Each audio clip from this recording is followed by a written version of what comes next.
During the First World War, there was this soldier named Henry Tandy, and Henry Tandy was he was really a decorated war veteran, and during World War I, he was in this battle called Marcoing. He was in France, and his squadron had been pinned down by this machine gun. And there's this machine gun just going, and it's just firing at his guys, and they're all huddled down, and they can't move. They're pinned down by it. And Henry Tandy gets up and runs around the side, and he comes up behind this machine gun nest, and he throws a grenade in, and he starts taking out the guys, and he takes out all these Germans in this machine gun nest. His squad gets up, and they take the hill, and they get up to the hill, and they find that there is this ditch that has been dug that they cannot cross, and the Germans are shooting at them. So again, they're pinned down, and Henry Tandy runs up again. I mean, this guy is just a hero after hero. He runs up, and he starts taking boards, and he starts laying them across this ditch so that his soldiers can run across. Bullets are flying past his head. I mean, all over the place.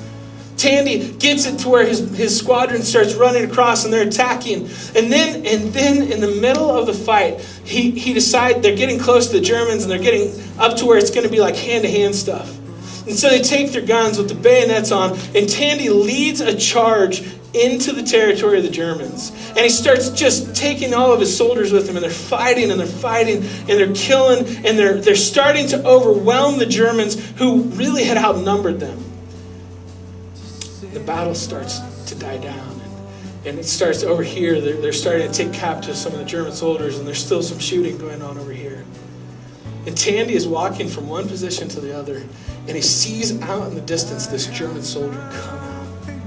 And Tandy raises his rifle, and he puts it on the German soldier, and the German soldier stops and realizes that Tandy has him in his sights.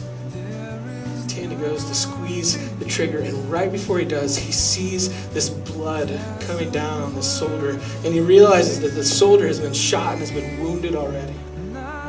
Tandy had this rule that he wouldn't shoot soldiers that were wounded, and he wouldn't shoot unarmed soldiers. And so he lowered his rifle, and the German soldier realized that his life had been spared, walked off the battlefield.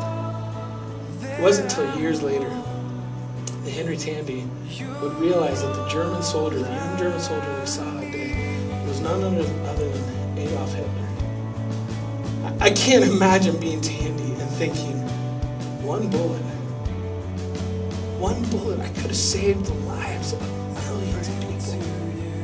I don't know what a bullet cost back then, maybe a few pennies, right? One bullet, I could have stopped all of this. Millions of Jews wouldn't have had to lose their lives. Hundreds of thousands of men would not have had to die in battle if I had just shot that one bullet. Here's my worry for all of us today. That we'll get this in our sights. We'll get the idea of really coming to the place where we believe in who God is. We believe that He sent His Son to die for us, and that He sent Him to change our lives, and for us to find freedom from sin that had kept us dead and captive. My fear is that you'll recognize that, and that you might even you might start to get everything else in your sights, and you might say, okay, I know I need to start responding to Him in love. I need every part of my life to start to become a response, that my heart, my soul, my strength, everything about me starts to love God, and I get it, Kent. I see it in the sights.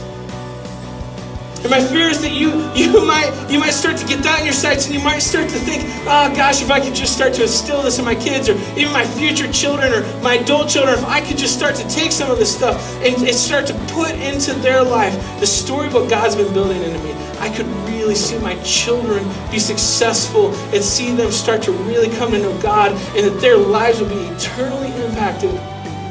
My fear is that you'll get all of that in your sights today. And then the worry about the work week will come. And the worry of all the pressures of life, and all the things that the bills that are waiting to be paid. All the trouble that you and I go through in this life will start to invade us. And our gun will slowly lower. And we'll leave this place. And we'll forget that it is our job to take the spark of life that God has put in us and instill it into our children. Blow